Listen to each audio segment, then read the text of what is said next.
Seems intentional.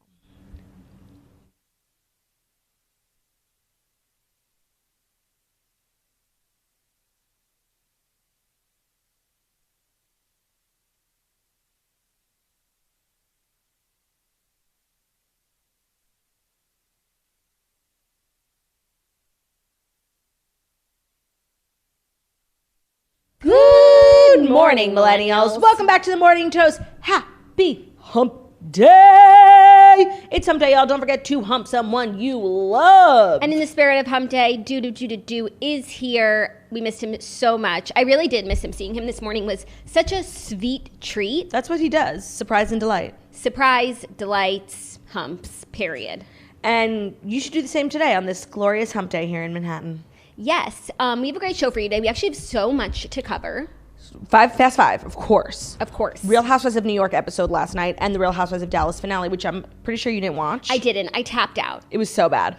And then we also have Dear Toasters, which is our advice segment. So I just feel like this is going to be almost, if not longer than an hour, and I'm just grateful to be alive. Grateful to be alive, though I just have a lot on my mind today and on my heart. I'm so upset about what's going on in Israel. Like, hundreds of rockets are being thrown at Israel from Gaza. It's so upsetting. And what's maybe more upsetting is the response from the media and celebrities in America who think that they are political science experts. Yeah. I'm in shock. No, what's really upsetting to me is, honestly, at the end of the day, and I really do believe this, like, everyone is entitled to their opinion. And if that's your opinion, like, I do respect it. I really do.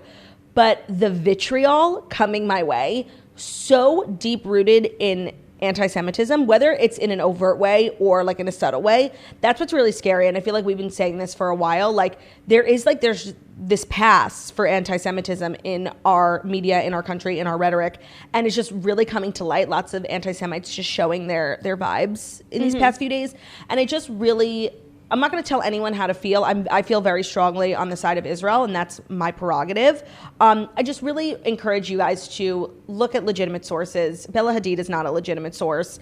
Influencers, we're not legitimate sources. We are not. No. So Instagram graphics are not legitimate sources. This is a years, centuries long conflict that can't be summed up in an Instagram graphic. And you know what? It's actually okay to be ignorant about it and not know really what's going on. But what's not okay is just to post something and because you saw something and spread misinformation, knowing that you don't really know what's going on. So Emily Ratajkowski, like, we weren't waiting for your thoughts on the Israeli-Palestinian conflict. No, and actually, the conflict will go on despite your Instagram story, despite my Instagram story as well. I'm not 100%. saying that I'm any different. Typically, when it comes to like posting Instagram stories about things that are going on, my mentality is when I feel like no one is saying something that I feel compelled to speak. And before I posted, I had not seen one influencer who was standing with Israel. Israel is the only democracy in the Middle East. It is the only safe place for the LGBTQ plus community in the Middle East. They have a pride parade.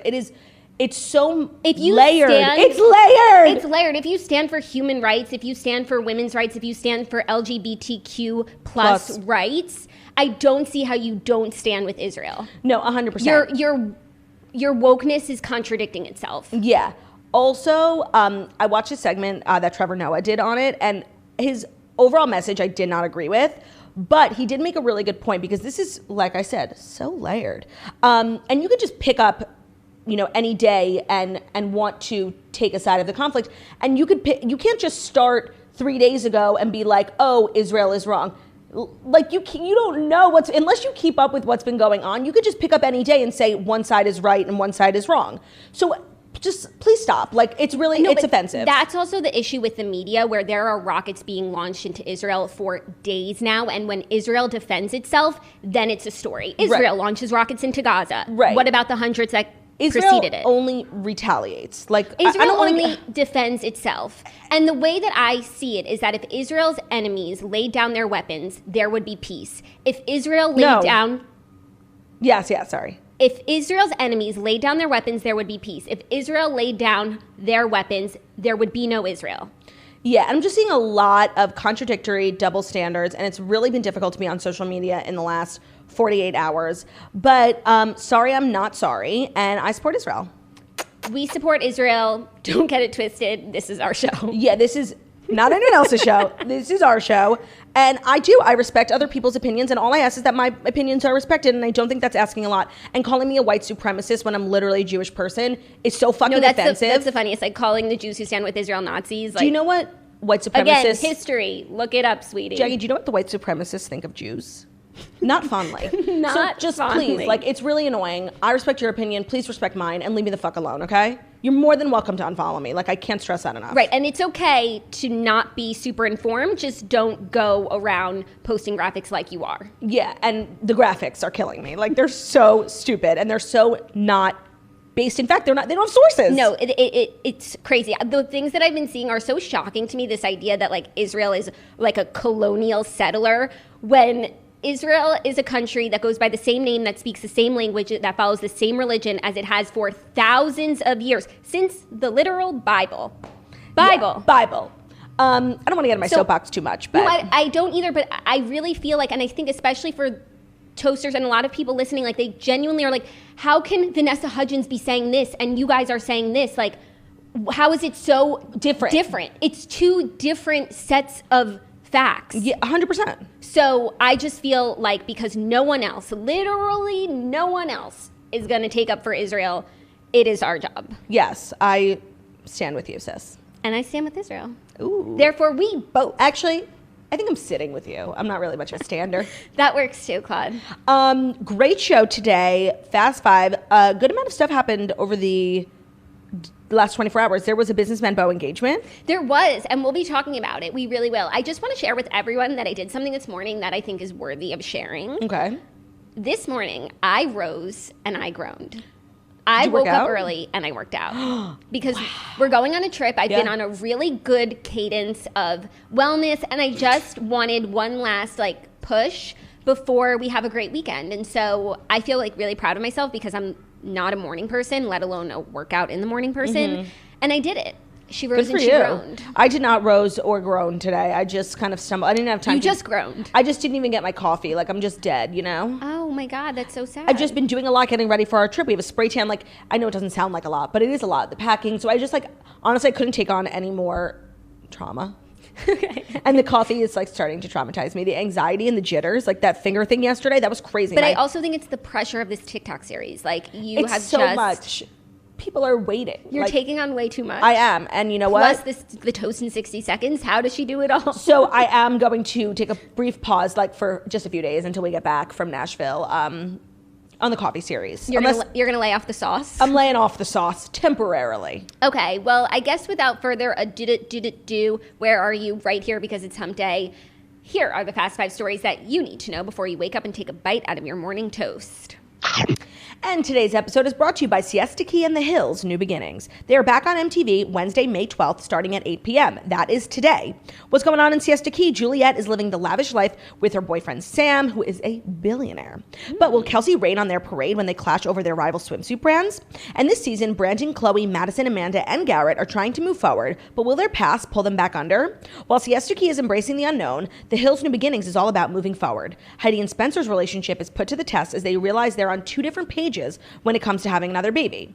Brody and Audrina are back in the dating pool, but as they start seeing other people, they begin to realize that they may be ready to be more than just friends. Justin Bobby reaches out to reconnect with his estranged family as he looks to his past in order to settle down and plan for his future. Plus, a long-awaited reunion years in the making with a former castmate you'll have to see to believe. Will this Hollywood crew be able to begin again? Find out during the season premieres of Siesta Key and the Hills New Beginnings, starting Wednesday, May 12th at 8, only on MTV. That's tonight, Wednesday, May 12th on MTV. Love it. I am truly so excited. Okay. Me as well. Are you ready for our first story? Yeah. Taylor Swift and Olivia Rodrigo finally meet in person at the BRIT Awards. Last night were the BRIT Awards, and they looked fabulous. They did look fabulous, and they looked fun and poppin' and lit, and Little Mix was there with their two pregnant bellies. And there was 2,500 people, I think they were frontline workers, in the audience, and I don't believe that they were wearing masks, so it was really just like a sight to see. Yeah. I mean, it's very exciting. It's crazy. Like, we're getting back. Olivia Rodrigo meeting Taylor Swift finally. As you all know, the journey, like, super fan. Taylor really supported her from early days of Driver's License, and now they're together, which is sort of confirming Snitch's theory that she has, that when That Taylor Olivia's does gonna- go on tour, Olivia Rodrigo is going to open for her. Yes, it was very exciting seeing the culmination of like a social media relationship finally hit the big time. I hope it was like as good IRL for them as it was online. Did you see that Olivia Rodrigo had like a bunch of handwritten notes that she gave to people? Taylor got one, Harry Styles got one, and Harry Styles left his on the table when he left. God. That is like really traumatizing and sad. I know. But I feel like Olivia Rodrigo had the best night of her life, and I'm just so happy for her because she deserves it. I agree with that. And her album's coming out. Oh, and kind of like a supplemental story is maybe like 2 days ago, Joshua Bassett came out, I believe, as bisexual or queer. I'm not 100% sure what he identifies as, but that was a big story too. Just like another development in this very complex love triangle. Once again, it's layered. It is very layered, ongoing. And are him and Serena still together? See, I don't know. And like, I just need to close this chapter, and I don't think I can do that without getting like a final confirmation on their relationship. Like, was it worth all of this? I don't know. I feel like they're not together. I haven't seen a picture of them. I don't know how they could be unless it's true love. Unless it's true love, which in that case, this whole saga would have been worth it for them, and it would have been okay. Yeah, for sure. But one never knows. One never knows. Next story is some really crazy TV news. Ellen DeGeneres is ending her talk show. She says it's just not a challenge anymore. Ellen is signing off. Yeah, that's why. Daytime's most recognizable face has decided her upcoming season, the show's 19th, will be the last. The decision, which fell to Ellen, is said to have been several years in the making. She informed her staff on May 11th and will sit down with longtime pal and daytime predecessor, Oprah, to discuss the news on Ellen's May 13th show. She said, when you're a creative person, you constantly need to be challenged. And as great as the show is, and as fun as it is, it's just not a challenge anymore, she told The Hollywood Reporter. Yeah, so I'm just like not going to believe that. I'm going to choose not to believe that. I mean, there's been talks about Ellen like ending her show, but she always persevered on, and I do think like this enormous scandal that she went through at the beginning of the year or last year definitely contributed to it. But I actually have a lot of respect for her for like not going out in a low. She did I don't know what her ratings are like, I don't watch her show, but she did come back, she did recover, she apologized, and now she can go out with some dignity, and I do respect that. I do. I agree, and everything must come to an end at some point. And 19 is a lot.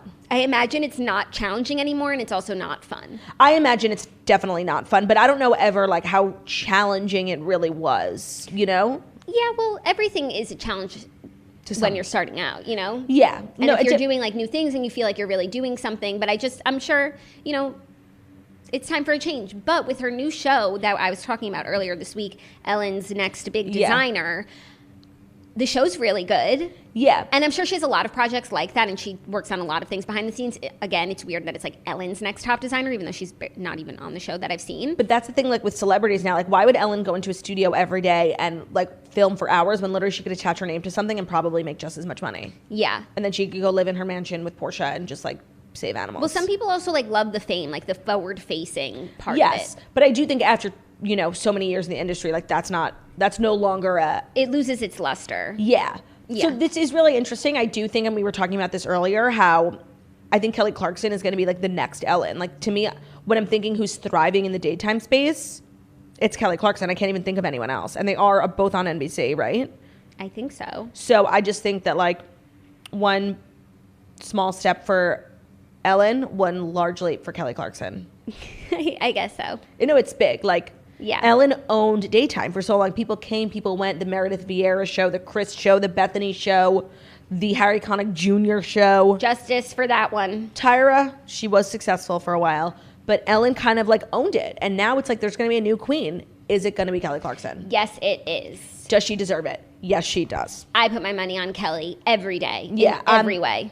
I'm not putting my money on Drew Barrymore. Just not. No, Kelly or bust. Kelly or bust. Kelly to the moon. Kelly to the moon. Are you ready for our next story? A little happy couple news with the businessman Beau. It's a little happy couple news with the businessman Beau. Kaitlyn Bristowe screams for joy in proposal video shared by Jason Tartick. He says it was the reaction I was hoping for. Kaitlyn let out a few happy screams when Jason asked her to marry him. He surprised the former bachelorette by proposing to her Monday while recording an episode of her podcast Off the Vine. I really hope she uses it as a podcast. Of course she's going Get like to. a Neil Lane sponsorship or like The Knot, you know, and make it like a wedding central. Yeah, they don't even have to do that because so many people are going to tune in. Because also, it's crazy that like his his proposal speech was recorded. Most people, like, you take the pictures after, you never really hear what the person says during the proposal. It's a very intimate moment, and you're the so person blacked out, usually like, forgets. So it's usually like a moment in time that's kind of lost. So it's pretty cool that they have it recorded. I mean, I think we've all known that this was like OTP forever, and it was just a matter of them doing it on their own time, and I'm so happy for them. They are the true culmination of businessman Beau, and I'm just thrilled. Kaitlyn looked gorgeous. She like recently dyed her hair back to dark, and she had like a sickening manicure, and it was just like kind of a perfect moment. You know, begs the question, like, did she know, you know? No, I agree. But then also they came at us prepared. Like, they didn't just post the minute it happened. They got some tasteful shots done. They had shots of the ring. She had her sweet manicure. She had like a look with like, that was more bridal. So I feel like this happened a few days ago, and then they were getting their ducks in order for the announcement. And I actually really appreciate the planning. Me too. The ring is so stunning, and that's what happens when you have a businessman Beau. Just another reason to get a businessman Beau. It is huge. It's gorgeous. Not to be annoying, so much better than her first one.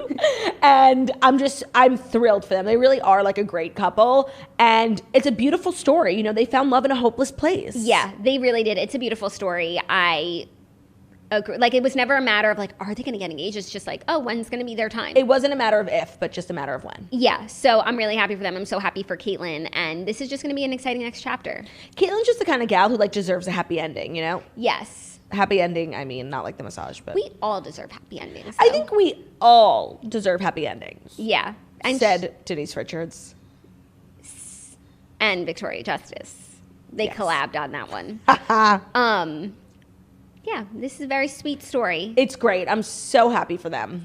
Mazel tov. Our next story is the latest in Las Vegas residencies. Wait, the latest in Las Vegas residencies brought to you by Nuts.com? Yep. We have found an incredible website that you guys have to check out. Nuts.com is the best kept secret of savvy snackers across the country. They have a variety of really high quality snacks. They're all super delicious, whether you like dried fruits, nuts, they have chocolate, like they really have everything, and there's something for everyone. And it's not just for nut lovers, it's your one-stop online pantry shop. So like the pantry aisle has become quite mundane, and if you're looking for more elevated snacks, some more, what's the word? Eclectic variety of choices, you got to check out nuts.com, the simple and convenient way to have nutritious, delicious, superstitious, healthy nuts, dried fruit, flours, grains, and so many other high quality foods delivered straight to your door. They have healthy, kid-friendly snacks like dried strawberries, custom trail mix, plus they have all the raw, organic, roasted, salted, and candied nuts you can imagine. They even have chocolate dipped, which are my personal favorite. The website's easy to navigate. They have great photos of all the products so you know exactly what you're getting, and it is a family-run business that takes pride in getting you the freshest products available. Fresh to death. They also have gluten-free and vegan options available. Delivery is super fast. Most orders ship on the same day. They have fresher products than the supermarket, so if you want to check it out, go to newnuts.com. Customers can get free shipping on their first order when you text TOAST to 64,000. So text TOAST to 64,000 to get free shipping on your first order from nuts.com. That's TOAST to 64,000. Terms apply. Available at nuts.com/terms. Love it. I love nuts.com. Now I'm hungry. I need Me a too. little snack. Katy Perry, Luke Bryan, and Carrie Underwood land Las Vegas residencies. Let's unpack these. Katy Perry, Luke Bryan, Carrie Underwood are ready to call Las Vegas their new home. So they have a deal with American Idol, clearly. Yeah, or but Carrie. It's just like weird that all three of them, like... Oh, I guess Carrie Underwood is American Idol. She won. Yeah. The music superstars announced Wednesday that they will be founding headliners at the Theater at Resorts World, a 5,000-seat venue on the Las Vegas Strip, where they will launch concert residences beginning in December. So I have to say, even though Katy Perry's music over the last, 5 years has been pretty disgraceful... She does have a sickening catalog of music that is perfect for Vegas. I saw her Prism tour, and it was literally a traveling Vegas residency. It was gorgeous. The songs, the sets, the light-up outfits, it was a residency in the making, and I do think she is going to kill it. She's perfect for it. No, for sure. I would definitely go and see her residency. She has so much early music that's Iconic. Incredible. And then even the newer stuff, so many misses. But there's a few that like, okay, I could get down to this. Daisies. Even, you know, what's grown on me, because I think Cody Rigsby likes it. He plays it sometimes. Is it Chained to the Rhythm? No, but that has grown on me because it's a good hasn't. spinning song. Because when we're all like this, we're chained to the rhythm. We're literally chained to the rhythm. That was really off key. Chained to the rhythm. It's honestly the worst song. Bone Up the Teeth, the worst. Yeah, that's the one. Cody plays it sometimes. And But what other song is growing on you? That's the one. Bon Appetit. It's growing on you? It's not growing on me, but Cody sometimes plays it, and I have to listen to it. That's it. No. And I do listen to it. No, Jackie, no. I know. No. I know. Daisies is so good. Like, for me, that was her redemption. Mm-hmm. Or like, Katy Stan's going to come after us? I mean, once again, that's me. Like, at one point in my life, like, I was so... You were. Obsessed. Actually, the first concert I ever went to was Katy Perry. I was actually... honestly, a diehard #1 fan. And it was before she was playing, it was a tiny theater. It was Irving Plaza? Yeah, it was like the hot and cold. I think you went with Alex Berzali. I did, and she's a toaster. We always talk about her. It was honestly the best concert ever. Like, we were dying, me and Alex, like living our best fucking lives. And it was like, she only had released like Hot and Cold and I Kissed a Girl. Like, that was all we knew. Yeah. Plus, her Super Bowl halftime show was so fucking good that it's just like, setting her up for fantastic residency. I feel really good about this. Me too. In general. She's also cemented into like a pop icon Hall of Fame because of that Super Bowl halftime show. Like, for us, I feel like, of course, the critics, like... They don't like it? I don't think so. Well, the thing is, if the critics don't like something, that means it's good. It means it's creme de la creme, means cream. No, some of you are still from New Jersey. No, honestly, creme de la creme is what... Let's be real. The critics love the creme de la creme, and that's like the sophisticated shit nobody likes. I like heavy cream. That's what the mass Americans like. You like sweet, are you following my logic? Sweet cream. But are you following my logic? Yes. Like the fancy elite creme de la creme that the critics love, like the Lobster. The critics love the movie Lobster. That is shit. Mm-hmm. Like, I like the shit that the critics hate, but that America loves. Yeah. That's kind of like what Kevin Hart was saying about his movie. Yes. Night School. Yeah. Even though I know you didn't like that movie. I didn't, but maybe it was me. Like, maybe I was just in a bad headspace. I know every time we talk about this, we have the same conversation because I was in a really bad headspace when I saw Baby Boss 2. And I just know it's a good movie, and I walked out of the theater, but I should have given it a chance. I never saw 2, but I saw 1, and I really liked that one. And also Think Like a Man 2. Think Like a Man 1 is one of my favorite movies. Like, it's actually me and Olivia's like favorite movie together. It is so good. And I was just like in a mood in the theater when I saw the second one. I was like, this is trash, but it's like not. Yeah. It's stellar filmmaking. Nice. Just saying. Okay, our next Vegas residency, Luke Bryan. I know we talk mad shit about Luke Bryan on the show, but let's not. Yeah, we do. We're always like talentless hack. Like, it always goes to Luke Bryan. Like, what about Luke Combs? Yeah, you know, no, like, he's like grouped in with like Jason Aldean, where we're just like, we don't get it. They're just like played out mainstream country stars. Right. But I recently saw on my time hop us like going so hard for Luke Bryan at Stagecoach, and it was he did an amazing set. Like, and in that moment, I remember feeling like, okay, I get it. So I just need to go back to there and be like, I get this. Got a little boom in my big truck. Gonna open up the doors and turn it up. Gonna stop my joke in the Georgia mud. Gonna watch me making you fall in love. Get up on the hood of my daddy's tractor. Up on the two got it don't matter. Down on the tailgate. Girl, I can't wait to watch you do your thing. Shaking for the young bucks, sicking in the hunky tongue. For the rednecks rocking till the break of dawn. The DJ cutting that country song. Come on, come on, come on. Shake it for the birds, shake it for the bees. Totally. Shake it for the birds, shake it for the bees. Shake it for the catfish singing down deep in the trees. Shake it for the crickets and the critters and the squirrels. Shake it to the moon, shake it for me, girl. Oh, country girl, shake it for me, girl. We are ready for Nashville. No, we're so ready. That song is so fucking good. It is so redeeming. It makes up for sunrise, sunset, sunburn, repeat. That's so That is a disgrace to music making. So I actually agree with you. While I don't think he deserves to win, Entertainer of the Year, Vegas it's an interesting space, and I actually think he will thrive. But I would argue that Vegas requires Entertainers of the Year. Maybe. But I would argue that Vegas... Shut up. Like, honestly, I hate arguing with you. You're so fucking annoying. Just shut up, okay? Okay. You know what I was trying to say. Yes, I do know what you were trying to say. And if maybe they just put some respect on Luke Combs' name once in a while, we wouldn't be so pressed about this. And maybe there would be a Luke Combs fucking residency, and I would have to move to Vegas. Move there. Every night. Imagine us seeing Luke Combs every single night. That's a like dream. you know how like you have a bar you go to every like weekend in the city, like that would be our bar. Like nothing sounds better. Nothing. And then the other residency that was announced was Carrie Underwood. Oh, did you not say Lionel Richie? No, I didn't. You made it about American Idol. Yeah, I did. I swear on my life I heard you say Lionel Richie in the Maybe I did. We'll never know. She's gonna be amazing. Amazing. Even though the music she's putting out right now is of a different ilk, and it's very Yeah, it's very elky. no, it's just like faith-based music, and it's slow, and it's like in her feels. But the thing is, as two Jewish queens, we stan faith-based music. Francesca Battistelli, I can't remember. Battistelli is a queen, and I don't know if you know this. There's a trend going around on TikTok where people are sharing their trauma with like church camp and just like growing up in youth groups, but they're using a Francesca Battistelli the song. one, It's Your Life. I've got a couple dents in my fender, got a couple rips in my jeans, and I didn't even know that song, but the trend made me listen to it. That album is so fucking good. And I do feel like you can apply it to your God, you know? I believe that you can as well. And I don't think it's blasphemous for us to listen to it. No, I don't think so. And some of it, it's just so like self-assuring. Like, it's your life, what you gonna do? What are you gonna do? It's your life. The world is watching you every day. The choices you make say what you are and who your heart beats for.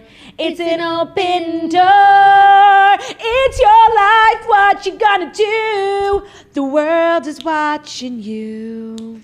Beautiful. I agree. Honestly, I think on the plane today, I'm gonna look out album, the window, but you're gonna cry, cry. and listen to Francesca Battistelli. That's just that awkward. album. That's awkward because I'm gonna be like sitting next to you and you're gonna be crying. Why? What seat are you in? I'm in the first row. I'm in the third row. Oh, okay, so you have your privacy. Yeah. No, but Margot flew home. She was in Palm Springs. She flew home on May 5th, which is the anniversary. No, it's our dad's birthday, and it would have been his 65th birthday. So it was just like a really hard day. And she was on the plane. And in a window seat. In a window seat. And she texted me. She's like, I haven't had like every kid who's lost a parent knows, like, there's a moment on like a special anniversary or on a birthday where you have a fucking breakdown and then you move on with your day. Yes. And Margot hadn't had the breakdown yet because she was so busy in Palm Springs. And then she got on the plane and she texted me. She's like, I'm freaking out. Like, I just got on the plane. I'm in a window seat. Haven't had the obligatory breakdown. I said, just lean into it, put your hood on so nobody sees and takes a picture of you, and you'll be fine. Yeah, you know what? Now that I think about it, I haven't had a breakdown in so long. I'm due for a big one. Okay, so... And I don't know when it's going to hit me. That's so scary. It could catch me off guard. Part of my trauma is like, there will be like days or weeks that go by where I like legit forget, like I don't have a dad, and it's like, I'm such an asshole. Like, but I just have really... But that's called surviving. Yes. But... It was May 4th, the day before our dad's, what would have been our dad's birthday. And my friend Abe FaceTimed me, and he's like, oh my God, my dad just sent me the cutest text. And he sent me a screenshot of what Abe's dad texted him. And he was like, Claudia's dad's birthday is tomorrow. And I don't know why that set me off. But it's like, That'll do it. You know, Ellis remembered, and he had never even met our dad, but like it was just so thoughtful that like there are people around you who are like thinking of you and know that those days are hard for you, and that like destroyed me like for hours. I couldn't watch TV. I was in the middle. Bold Type? No, this was before I started watching Bold Type, which by the way I finished season 3 of, and we should get into. But just know, you never know what's going to set you off, and Godspeed to you, because I cried and I'm good for like another year. It's been like months, I think. I can't remember. I'm usually on like a like twice a year type of breakdown. Twice a year basis? Yeah. Interesting. It's seasonal. May is always tough. Yeah, May and October, those are the big ones. But I got through unscathed, so something. October's coming for Maybe you. it's going to be Father's Day.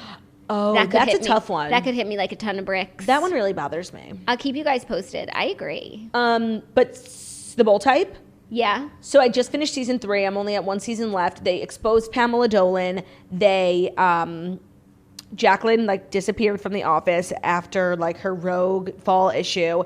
Kat lost city council, and Sutton is encouraging Richard to move to San Francisco. So it's been a lot. It's been a lot. Okay. Yeah. Well, without giving too much away, like you have a lot to look forward to. Okay.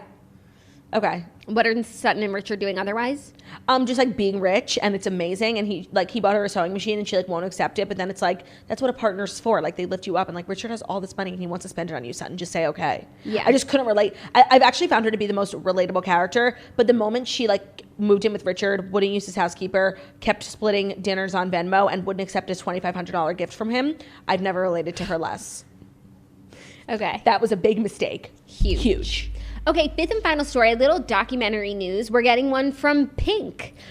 Oh my God, that's great. New Amazon Prime video documentary called Pink, All I Know So Far, offers a rare glimpse backstage as she toured the world in 2019 with her family in tow. So I just want to say, like, a Pink documentary, love to see it. Also, she just put out a new song, also called All I Know So Far, that is so fucking good. Chef's Kiss premium content. Go listen to it. I'll listen to it on the plane. Maybe I'll cry. Oh, you'll cry. Oh, really? Like, because it's upbeat, like it's also like a running song, a workout song, but it's like, it's almost like that, the chorus of like This Is Me, where it's just like chills, shivers. Look out, 'cause here I feel come. that, you know, 100%. So it's like, 100%. so it's not down in like, it's not a ballad, but it could still get you just as good in your feels. I'm so excited and thrilled that she has a documentary. There is a special place in my heart for celebrity documentaries. Some of them have really changed how I see people. They could change the course of history. No, they really can. And I really feel like 5'2", Lady Gaga's changed the course of history. Like, I thought it was the best documentary I'd ever seen. I cannot watch Joan Rivers' piece of work enough times. I own it on YouTube. So on my phone, every time I'm on a plane, I watch it because, like, what else am I doing? Who else is really good? I actually really liked the Justin Bieber YouTube, like, episodic one. Mm-hmm. I just think the Jonas Brothers, Happiness Begins, Happiness Ends, whatever, the whole thing. Amazing. Avicii's. Oh, I never saw that. So good. You should check it out. Yeah. I mean, Beyonce's, like, HBO one was amazing. One of my favorite clips ever is from that documentary where she's just, like, practicing in the car really quick, like a quick vocal warm-up, and she sings Listen from Dreamgirls, and it's probably like the best vocal performance of our generation, and she wasn't even crying. She was in the car and her laptop was on her lap. Like, it's the crazy. I watch that clip like when I get drunk and like want to share things on YouTube with people, and that's like one of my go-tos. Lives rent-free in your head along with your brain. Lives rent motherfucking free. And all of the Taylor Swift, Miss Americana, all of her concert DVDs. Oh, Katy Perry, Part of Me. Mm-hmm. That is one of the greatest documentaries, celebrity or otherwise. She's going through her divorce from Russell Brand. She's on this like crazy world tour at the height of her fame, and you just really get to know her. Also, One Direction. Also Blackpink. I love when it's interspersed, like documentary song, tour, documentary song. Yeah. Homecoming, Beyonce. Documentary song, documentary song. Well, in her upcoming Amazon Prime video documentary, Pink, All I Know So Far, streaming May 21st, set your calendars. She gives a rare backstage glimpse as she navigated her history-making Beautiful Trauma World Tour, the second highest-grossing world tour of all time. I love world tours. By a solo female artist. You know what? I mumbled it because I couldn't believe what I was reading and then I didn't know this. Oh, what is it? Beautiful Trauma World Tour, the second highest-grossing world tour of all time by a solo female artist. And what was number one? Reputation by Taylor Swift? Was it? I believe didn't so. say. How much did it gross? Can you look this up, actually? Okay. Highest grossing female world tour. Yes, I do believe it is Reputation, or it might be Madonna. Yeah, like just Pink being number two. I didn't. No, that's what I'm saying about Pink. She is such a, here she is, she's a sniper from the side. Like, she just kills it subtly. Okay, wow, yeah. So here are all the tours by male, female, group, everything. Number one tour. Can I guess? Of all time. Is it like the Beatles? No. I have a few guesses. Coldplay? No. Jay-Z and Beyonce together. Taylor Swift? No. Ed Sheeran's Divided tour. You know what? I don't want the stands coming for me, but I went to that tour. Just leave it at that. And that's all I'll say. U2, the U2 360 tour. Oh, did they, slide free tickets into everyone's pockets? Yep, that's the second biggest. Then Guns N' Roses, Not in This Lifetime tour. Then the Rolling Stones, A Bigger Bang tour. Then Coldplay, Head Full of Dreams tour. Roger Waters, The Wall Live. AC/DC, Black Ice Tour, Metallica, Worldwide Tour, Rolling Stones, No Filter Tour, then Madonna, Sticky and Sweet Tour, and then Pink, Beautiful Trauma World Tour. I would have never guessed that in a million years. Then the next two are U2 tours, and then the next one is Bruno Mars 24 Karat Magic World Tour. What about Reputation? Then Garth Brooks and Trisha Yearwood's World Tour, then The Police, then Elton John, then Bruce Springsteen and the E Street Band, and then Taylor Swift's Reputation Tour. That's 19 overall, And but three. Solo female. All right, well, Evermore will be number one. You know what I would call those? Interesting factoids. I know, like so much Metallica. So much Metallica, so much U2. Yeah. I guess there's a reason why they were eligible to give everyone a free album, you know? You have to have a lot of money to do that. Yeah, or maybe those free albums really worked and everyone started showing up at the tours. They couldn't get enough. Do you think they're like so embarrassed by that? Because No, they should be. They don't look embarrassed. No, not at all. Aren't Who you is embarrassed? It's Bono? Yeah. He doesn't Not look Bon embarrassed. Jovi. No, and not Bon Iver. Don't get it twisted. Who the fuck is Bon Iver? It's Bon Iver. Bon Iver, Justin. So Bon Jovi is a man, not a band. John Bon Jovi. And did you know? Yeah. And he's not a band. Or he's Journey. No. Oh, No? no. Oh, no. So no, we gotta hold on to what? Who's that? Bon Jovi. Yeah. And what does Journey sing? Don't stop. You see how that's confusing. believing. You see how that's confusing. Sure. So much Glee music, you know? Sure. And then, like, not to make things crazy, but then there's Aerosmith. So similar. No, but that's Liv Tyler's dad. Yes. American Idol. Mm-hmm.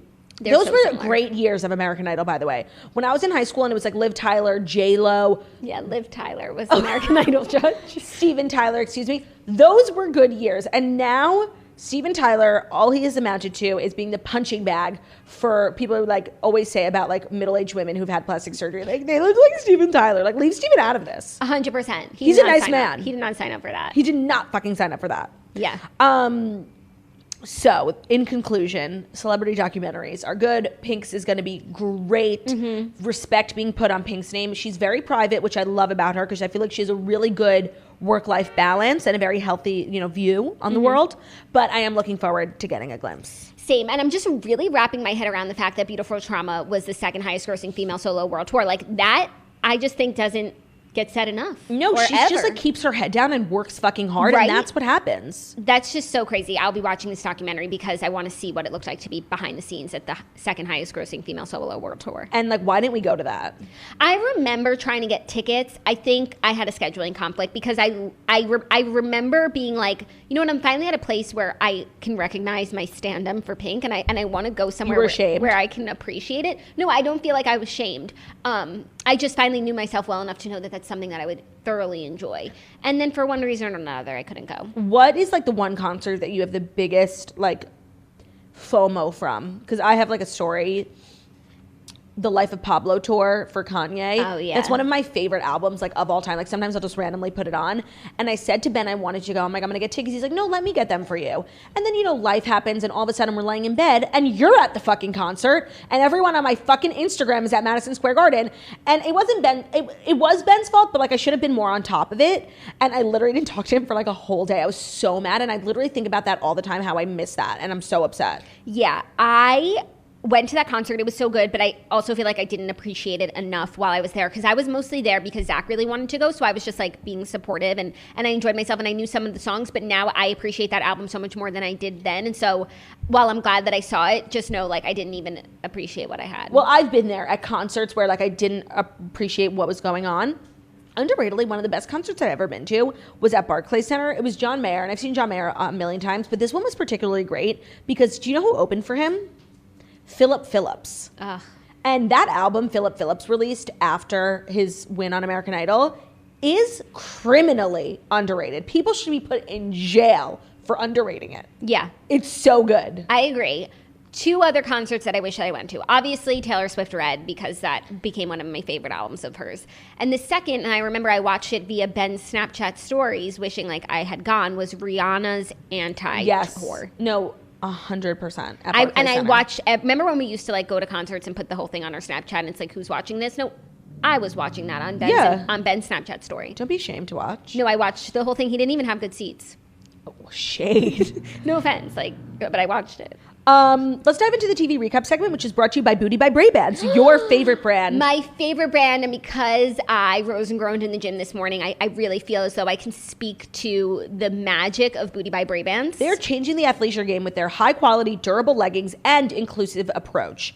Booty by Ray-Bans leggings sculpt your body, highlight your curves, and will take your workouts to the next level with the perfect amount of compression and support. They are a brand that prides themselves on their inclusive approach, eliminating numbers from the shopping experience because numbers should never define us. You can experience the Booty by Ray-Bans signature Croco skin material. The black Croco skin leggings are the perfect black leggings every woman needs in their life, designed to last a lifetime, and you can also shop black Croco skin bike shorts, which are a spring-summer staple. So you worked out this morning in your Booty by Ray-Bans, is that what I'm hearing? I did, and I got some new Booty by Ray-Bans sets that are in some sickening colors. I'm bringing one set to Nashville because it's like this burnt orange, and I just feel like everyone's going to be like, oh my God, because every time I wear Booty by Ray-Bans, I get most compliments I've ever gotten in my entire life. Wow. So not only do I get a workout where like everything's being held together, but I'm also looking like the cutest snatchler. What more could you want? Well, I can tell you what more you could want. A code for 15% off using code TOAST at bootybybraybans.com. That's booty, B-O-O-T-Y, by Braybans, B-R-A-B-A-N-T-S.com. Code TOAST for 15% off. Let's dive into the TV recap. There's really not much to say about the Real Housewives of New York because it was an in-between episode. Like, so much of it was the ladies just getting to the Hamptons. Yeah. Like, they're really dragging things out. But you know what? I really enjoyed it. Like, Sonia and Lou riding out in a convertible. Where was Sonia's luggage? I don't know. Yeah. It was an enjoyable episode because I'm really liking the cast and I'm just enjoying seeing the women do whatever. But it does feel really small. Like when the five of them were sitting around that Reiki healer, I was like, damn, there's nobody there. They really need one more person. I know. And you know it's a slow episode when it's one episode, two different healers. Yes, the dog healer and then the Sonia's Reiki healer and then the Burning Man healer. Yeah, that Burning Man party did look really fun. Amazing. I loved so much about it. First of all, like Ramona is having an amazing season so far for so many different reasons. And even when they were doing the healing and everyone was opening up like so deeply, I was getting like nervous for Ramona because like me too. She's not always capable of that 60 depth. Plus. Like what is she doing? Like doing Reiki like at Burning Man. Like I'm sorry. Yeah. But I thought she did a pretty good job. Lou was like making fun of her after like in her fake because her voice was being but weird. At least she respected the process enough to like say something semi constructive. Yes, but I also really feel like that answer was good because I think it led me to understand Ramona a little bit more and why she's so obsessed. I have 60 friends because she said it. She's like, her only family is Avery. Her and Mario are no longer married. You know, she has like a really tumultuous relationship with her parents and then her mom died. Her upbringing. So I actually felt like even though Luann was making fun of her, I did understand her a little bit more. And I know that she doesn't usually say the right thing, but I do feel like for the most part, and I know I'm going to regret saying this, like she is well-intentioned. I think we are usually wind up there, and I would agree with that. Okay. And so I was just like glad that she didn't like ruin, I was just nervous that she was just going to ruin the vibes because everybody was sharing so much, so deep, and everyone really I had a new perspective and new respect for everyone and what they were sharing. I loved everything about the party because I love that it like got them dressed up. They were so excited to be in Ramona's backyard. Leah looked unbelievable. Yeah. Like unbelievable. Yeah. I thought it was really interesting to learn that Ebony's apartment is in Tribeca, which means it's so expensive, but that it's paid for by her ex-fiance. Yeah. Nice.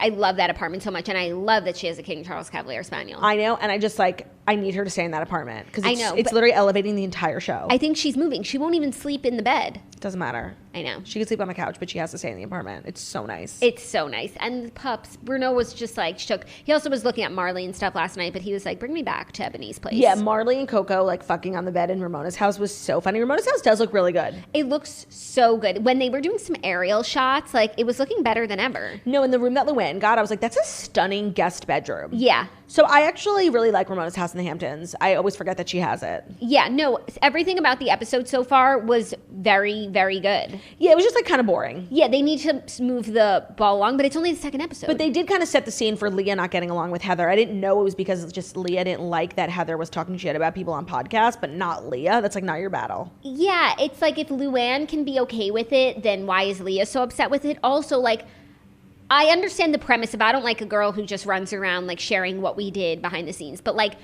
the Pirate St. Bart's episodes are from so long ago. They're part of like Real Housewives history. Like talking about what happened then has really no bearing on life right now. I agree. So I don't totally get it. I feel like there's more to the story. Because they're also so similar, Heather and Leah. I would imagine that they've met that they just have. Yes. Maybe there's more to the story that just doesn't make sense for watching on TV. Yeah, they definitely have met each other before and just like didn't like each other. They met each other at the Berkshires. They were sitting next to each other. It didn't look like they even looked at each other. Yeah. I just feel like sometimes people might be too similar. Yeah. But then a little too different. 100%.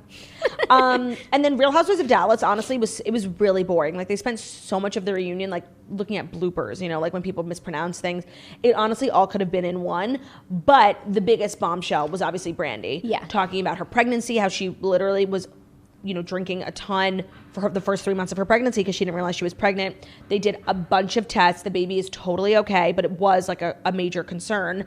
That's so scary. It was really scary. And then this crazy accident that Bryan's mom got into, where the way she described the accident, they were hit by an 18-wheeler semi-truck. The truck dragged the car, then the car flipped, and then the truck fell on the car. And Brinkley had like a broken arm and a couple scratches, and Brandi's mother-in-law died. Like, it's a crazy story. She's literally said, by the grace of God, like Brinkley was fine. It was just a crazy story. And then they brought up this video, which is really why I tuned into the reunion. And I thought Brandi had a really interesting perspective on it. I plan on watching. I just knew I wanted to wake up early to work out, so I had to prioritize listening to my body. Sorry. After kind of like explaining the whole thing, she said like this video was real. This from 2018. It was intentionally put out there to hurt me, and we all know who did it. And everyone was like, yeah. And then Andy was like, who? Like Brandi, he had no idea what she was saying, and they were like, Leanne, like this is her MO, like going after people's families. And I thought that was an interesting take, but they said that she's so bitter, like that she's not on the show anymore, like this is her act of revenge.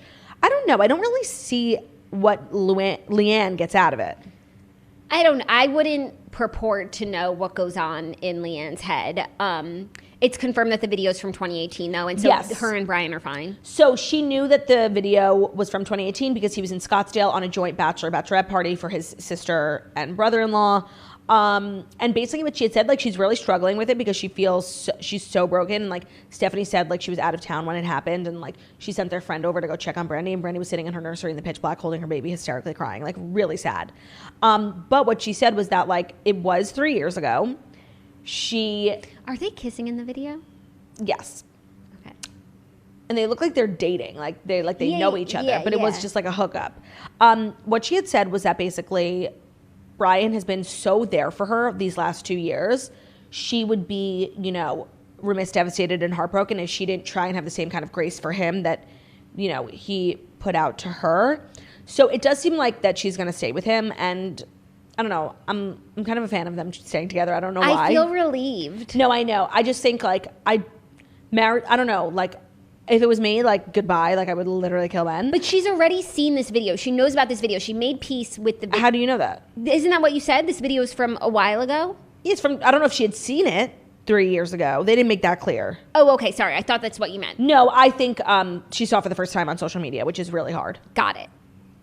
I don't know. I'm kind of rooting for them. I feel like they have like a real marriage, and it's always been like up and down, and I don't know. I think that they can get past it. I really do. I'm rooting for them too. And I just thought I had a lot of respect for how she was very upfront with like everything, and then like the baby started to cry, and it was just like all so sad. It's like, do you know what I mean? How overwhelming. Yeah, just it's a lot. And then the COVID of it all, and having to be in the hotel room. I'm rooting for Brandi. I really am. I think she's. Do you think she's going to come back? I don't know. I felt like she wasn't, but then after watching the reunion, her face everything head on, I kind of feel like she could, and she should. She should. Also, I feel and like I think she has work to do on her relationship with Tiffany, because they had an interesting conversation, and I do feel like there could be like a sickening friendship there. I really do. But the Cameron of it all with Tiffany, like it was the same. They just didn't stop. And like Cameron's like I love her, but like Cameron's screenshots, like they were really cringy, like all of her paperwork. Like she was basically trying to say like that something Tiffany put up was like racist towards white people, and it's like Twitter like took down the meme, and she's like, I have a picture of Twitter taking it down. It's like, girl, stop. Like it was nothing of the sort. Do they come to any sort of understanding? They hug. Okay. But then on Twitter they were like being mean to each other again last night. So it was just stupid. Got it. Okay, I'm going to watch. That sounds like what I thought it was. It was boring, but honestly, it wasn't any more or any less boring than The Real Housewives of New York. Oh, okay. Yeah. Okay, let's dive into Dear Toasters, our advice segment where we give pretty good advice to people who ask for it and to those who don't. The advice segment is brought to you by Bruche, the best electric toothbrush on the market. Works great, is so affordable compared to other brushes, which can cost over $200. We give out really good advice during Dear Toasters, but the best advice we could give you is to get a Bruche. Join the millions of toasters who have elevated their teeth brushing game with the Bruche, which features 6 unique modes of brushing to customize your entire experience. It comes with a battery life that lasts 4 weeks. It also comes with a magnetic charging stand and a compact travel case. All of the accessories are very elegant. They don't clutter up your sink area. It's very Kim Kardashian approved. They also offer a subscription program, so you never forget to change your brush head again. They'll ship you a new replacement head every 6 months, so you're never stuck using a worn down brush head. Their electric toothbrush has a modern, aesthetically pleasing design, and it comes in trend-driven, seasonal colors that look great on your bathroom counter. Get 15% off your Bruche toothbrush kit and refill plan when you use the promo code TOAST at Bruche.com. That's 15% off. Use the promo code TOAST at BRUUSH.com. Love it. All right, let's dive into Dear Toasters. I do believe we also have an update today, which I'm very excited about. Hi, Claudia and Jackie. Hi. My boyfriend and I have been dating for a year, and we've been living together since August. We're still figuring out the balance of combining our lives and having some independence. My boyfriend's family has a lake house not too far from where we live, which we go to here and there throughout the year. Anyways, his birthday is in June, and I also have a bachelorette party to attend in June near his birthday. His birthday falls on Wednesday this year, so I asked if he would want to do the lake with his friends the weekend before so I could go. He said no, he wants to do it the weekend of his birthday week. I asked why he wouldn't want to pick a weekend where I can go, and he said he shouldn't have to explain since it's his birthday. Oh my God, diva. He also said since I have plans already, it shouldn't matter. I expressed how I feel left out, and he said why we can celebrate together on his actual birthday. Am I being selfish or crazy? Okay, this story just got weird, because at first I thought he was just being like a big baby about his birthday. Like, no, I want it that weekend. But it sounds like he actually wants you to not come. Right, like it's a boys thing. You'll celebrate Wednesday, and then you'll be at your bachelorette party. He'll be at his boys' weekend. Are there other girls going? Are other girlfriends going? Is it just going to be you and his friends? In which case, like, I do understand him. But I just wish he would communicate that. Like, it's not bad to say I just want to be with the boys. Yeah. But communicate it. Yeah, and also, like, if that's what he wants and there's nothing, like, nefarious. That's my favorite word during Dear Toasters. It is. Is it nefarious or is it not nefarious? You know what my favorite word is during Dear Toaster? Layered. Because it is. It's always layered. And here's the thing. You need to evaluate everything. Is it nefarious? Of course, you've got an issue. If it's not nefarious and he just wants a weekend with his boys, like, take the weekend off. Enjoy it. Like, why are you complaining? But we need communication. No, but we also need communication from her. Like, what's the setup? Is it just boys? Is it girlfriends? What goes down at the lake? Is there like a local pub? What goes down at the lake? Take me to the lakes where all the poets went to die. You don't belong. Are they going to see where the poets went to die? Because that doesn't sound nefarious. That sounds like a nice bonding experience amongst men. 100%. But the way that he's acting like, I want my birthday on this weekend is very childish. So that to me is just a little annoying. No, but just maybe you haven't thought yet that he just wants to be with his boys, in which case you should be supportive. Mm-hmm. But if there are other girls going and he's making it impossible for you to come, like, that's fucking shiesty. Agreed. Hi, Claude's Jackson, Dr. for Chemin. How you doing? Some would say shiesty, others would say nefarious. Some would say nefarious, you're right. Next up, I'm writing to you with a unique predicament. I feel totally stuck in my situation. Bear with me as I break down the story of my strange neighbors. My straybers. I made that up. I just didn't want her getting credit for it. I recently moved into an apartment, and my unit is at the end of the hallway. Across from me is an older couple who by all means seemed sweet when I first moved in. This is like the movie The Duplex with Drew Barrymore and Ben Stiller. Have you seen it? No. It is criminally underrated. It is the fucking funniest movie. Everyone should watch it. They haven't gone outside their apartment since last year because of COVID. They have every grocery item delivered, trash picked up from the door, and even laundry delivered. Because they're stuck inside the house, their doors are wide open. Because they're stuck inside the house, their doors and windows are always open. So when I come in and out of the hallway, they are always flagging me down to chat. Because my unit is at the end of the hallway, I have no choice but to pass them every time I leave or enter. Conversations seem to grow longer and longer every time I take one foot out my door, which drives me crazy. I try to act rushed, but they always throw those crazy long stories on me, and I don't want to be mean by cutting them off. I just don't have the backbone to say, hey, I really got to go now. They clearly have no interaction with the outside world, and they take it all out on me, when I honestly don't have the time for hallway chatter that can sometimes take up to 15 minutes every time I leave. That's just the tip of the iceberg. Since I moved in, I've noticed they've been weirdly copying things that I do. First off, I drink celery juice every morning. After a week of moving in, my neighbors started having celery juice delivered every morning. When I first moved in, I noticed they liked a specific type of music. As soon as I told them I like Taylor Swift, all they play now is Taylor Swift loud enough so that I can hear. When I sleep in past a certain hour and haven't left my house yet, they text me, "Hey boo, are you okay?"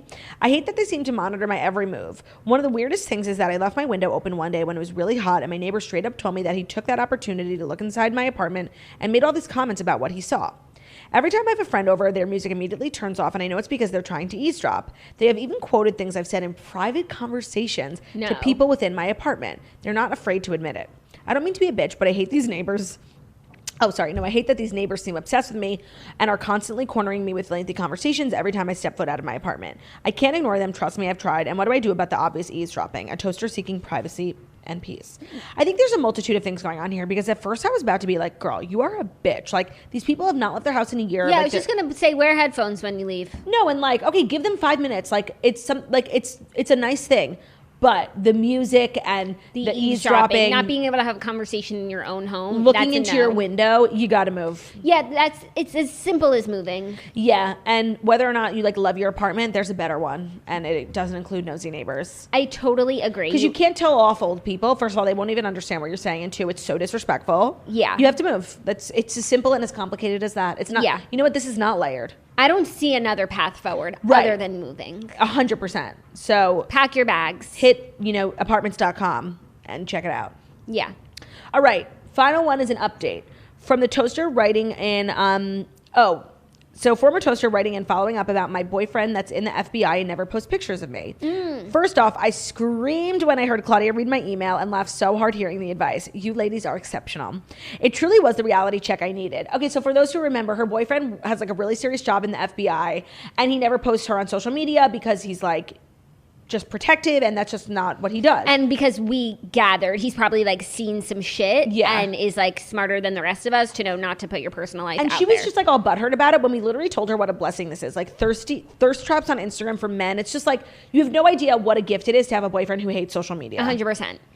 So she said, you ladies are exceptional. It was truly the reality check I needed. My sober self was so appreciative and listened, and then my drunk self fucking let loose on him in the middle of a bar. It was so bad, like truly embarrassing thinking back about it. The next day we talked things through, and we were able to discuss reasons why me not being on his social media bothered me so much, and it was super beneficial. It's been a month since my blow up, and without me even asking, he has created an Instagram handle under his middle name this past weekend. Only his close friends know it's him, so you can't find him by searching his actual name. Middle ground I didn't even know existed, and since creating the account, he has posted pictures of him and our dog. It's fine, but where am I? Just kidding. I'm truly over it, and I don't care. Plus, our dog is the most precious gem of a canine, so I understand. Looking back, I can hear you both. Snatchler, learn your lesson. Fellow toasters, always follow the Steen's advice. Signed, a dramatic drunk. This girl's funny. I'm glad that she can laugh at herself. That's what it is, the beauty of Dear Toaster sometimes, is that like it really does take a third party perspective with no personal interest in the matter to give you like a fresh perspective. And I felt like this was actually some of our best advice. I totally agree. It's nice to see things from someone else's point of view. I'm glad that it all worked out. And also, even though like our advice was just to like appreciate what you have, sometimes even if it's still bothering you, feelings sometimes are logical. So if you have to share that, get it off your chest. I'm glad you guys found a path forward. Communication is key. Again. Yeah. Communication, make sure it's not nefarious, period. Make sure it's not nefarious. And you know what I hate? When things are nefarious. Oh, that's when the problems start. So that was Your Toasters. If you guys ever want to write in a problem that you're having, or you want to update us with some of the advice we've given you, email deartoasters@gmail.com, and we will do our best to get all of your inquiries up on this here stage. Yes. That is our show. It is our last in-studio show of the week. Tomorrow, we will be coming at you with a podcast-only episode from, what do they call Nashville? The Music City. From Music City. We hope you guys have a great day. We'll see you tomorrow morning. New episode of The Redheads drops tomorrow morning. Woo! So if you're looking for some extra content, the girls will be back together being hysterical. There's also new episodes of Mood with Lauren Elizabeth and Margaret Joseph's podcast, Caviar Dreams, and Raven and Alexis. Raven came on the podcast to chat about her wedding. Mazel tov. So check out all the Toast News Network shows and have a great day, you guys. Thank you so much for listening to The Morning Toast, the Millennial Morning Show, where we deliver the fast 5 stories that you need to know every Monday through Friday on YouTube. So if you're watching us on YouTube, please feel free to subscribe and give this video a thumbs up. We're also available as a podcast anywhere podcasts can be found. So whether you listen on podcast store, Spotify, iTunes, Stitcher, Public Radio, iHeartRadio, CastBox, all the places where you listen to podcasts, find us The Morning Toast, leave a 5-star review about how beautiful, stunning, and smart we are. We hope you have an amazing day. Say bye, Theo. Bye, Theo. Goodbye. Goodbye. Bye, guys. Goodbye. Bye. Bye. Bye. Bye. Bye.